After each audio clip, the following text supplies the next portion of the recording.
मामला जो है राम सेतु को लेकर है। जो राम सेतु बना है इसके लिए तो एक ही बात है कि राम किसी को मारे नहीं, नहीं हत्यारा राम खुद ही मर जाएंगे खोटे कर कर काम।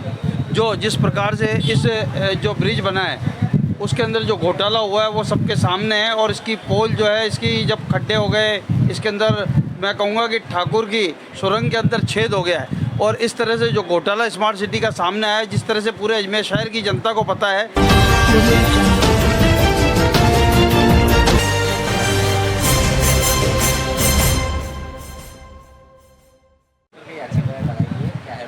मामला जो है राम सेतु को लेकर है। जो राम सेतु बना है इसके लिए तो एक ही बात है कि राम किसी को मारे नहीं, नहीं हत्यारा राम खुद ही मर जाएंगे खोटे कर कर काम। जो जिस प्रकार से इस जो ब्रिज बना है उसके अंदर जो घोटाला हुआ है वो सबके सामने है। और इसकी पोल जो है, इसकी जब खड्डे हो गए, इसके अंदर मैं कहूँगा कि ठाकुर की सुरंग के अंदर छेद हो गया है। और इस तरह से जो घोटाला स्मार्ट सिटी का सामने आया है, जिस तरह से पूरे अजमेर शहर की जनता को पता है कि वसुंधरा राजे सिंधिया जी के राज में इसका उद्घाटन जो आनंद फानंद में करने के दृष्टिकोण से जिस तरह से काम कराया गया, इसके मानक जो इसको बनाने के जो मानक थे उन्हें दरकिनार किया गया। जिन मापदंडों से बनाया था उस मापदंड से बनाया नहीं गया। इसमें राजनीति घुस गई और राजनीति के घुसते जो इसकी मूल संरचना थी उसको परिवर्तित कर दिया गया। इसकी भुजाओं को छोटा बड़ा कर दिया गया।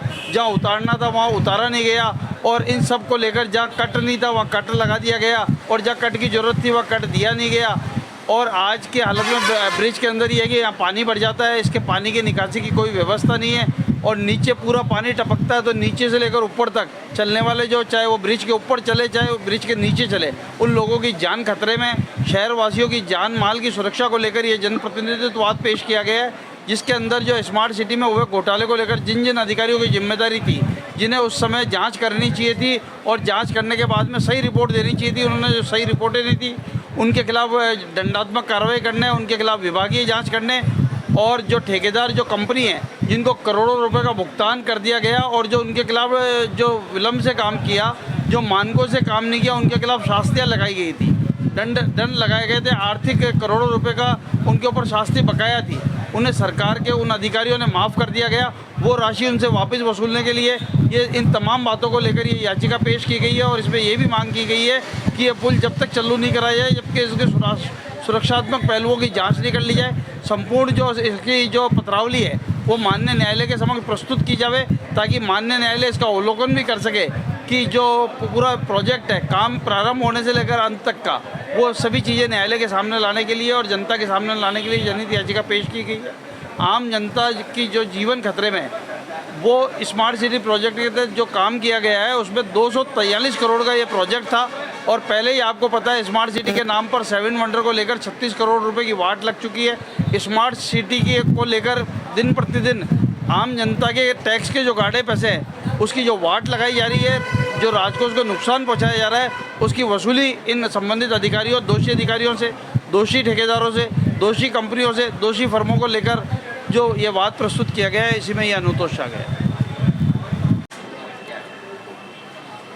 ये सिविल न्यायालय पश्चिम में आज जनप्रतिनिधित्व याचिका पेश की गई है, जिसमें स्मार्ट सिटी प्रोजेक्ट में बनी हुई एलिवेटेड रोड जो कम समय में ही उसकी घटिया निर्माण सामग्री के कारण ध्वस्त हो गई है और जिससे जान माल का नुकसान होते होते बचा है। तो इस संबंध में गहराई से जांच हो और अन्य भी जो है उसमें इस तरीके से जांच हो कि वो आम पब्लिक के लिए नुकसानदेह ना हो और सुरक्षित हो।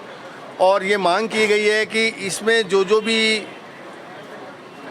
कार्य में लापरवाही बरती गई है आदि एक कमेटी बनाकर उसकी गहराई से जांच हो।